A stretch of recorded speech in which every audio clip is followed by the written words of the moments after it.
তো দেখো, রাত্রে খাওয়া দাওয়া করে আসলাম, এইমাত্র খাওয়া দাওয়া করে এসে বসে গেছি।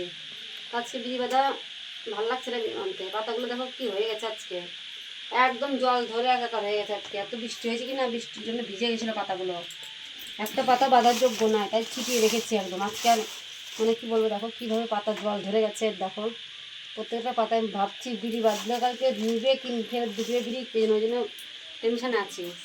প্রত্যেকটা পাতায় জল ধরে গেছে, মানে বৃষ্টিতে ভিজে গেছিলো, জল বেশি হয়নি, বৃষ্টিতে ভিজে গেছিলো পাতাগুলো। তো ছাড়িয়ে রেখেছি, পাতাগুলো যদি একটু শুকিয়ে যায় তো ভালো। এই কটা বেঁধেছি, তাও এ কটা হয়েছে, বেছে বেছে বাঁধছি, এই কটাই হয়েছে বিড়ি। এখন দেখা যাক কী হয়, ওই চিন্তাতেই আছি। বিড়ি বাঁধা দেখে মনে হয় এইটুকু কাজ, বিড়ি বাঁধা অনেক, একটু থেকে একটু কিছু হলে বিড়ি আর নেবে না, সারাদিনের খাটনিটাই পুরো বেকার। এটা খুব সাবধানে, মানে বিড়িতে যাতে গুঁড়ো না লাগে, তামাকে যাতে জল না পড়ে, পাতাতে যাতে জল না হয়, খুব সাবধানে বিড়ি বাঁধতে হয়।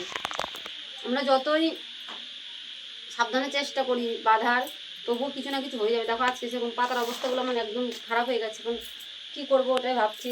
ছাড়িয়ে রেখেছি, 1 ঘন্টা ফ্যানের তলে রাখলে ঠিক হয়ে যাবে অবশ্য। কীভাবে কী হারে জল হয়ে গেছে একটু পাতাগুলো, একদম প্রত্যেকটা পাতায় জল আছে, কোনো একটা পাতাও ভালো নাই। তবুও বাঁধছি, বেছে বেছে বাঁধছি, মাঝে মধ্যে মুছেও নিচে হচ্ছে, মুছে মুছে বাঁধতে হচ্ছে। এটাই তো আচ্ছা, খুব চিন্তা করছি।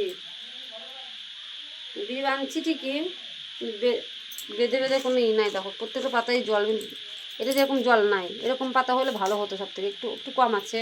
আর এই পাতাগুলো বেশি জল জল হয়ে গেছে, এই পাতাগুলো বেশি জল জল হয়ে গেছে। দেখা যাক কী বলবো, আর মন টন ভালো নেই পাতার জন্যে। বাঁধাতে এইটুকু কাজ না, বাঁধলেই টাকা, যত বাঁধতে পারো তত টাকা। আমি যদি বাঁধতেই না পারলাম তাহলে কী করে টাকা পাবো? তাছাড়া কী হবে, বেঁধে বেঁধে যদি নাই কিছু পাই, খাটনি সার হবে আমার। তো বাঁধি আমরা বিড়ি।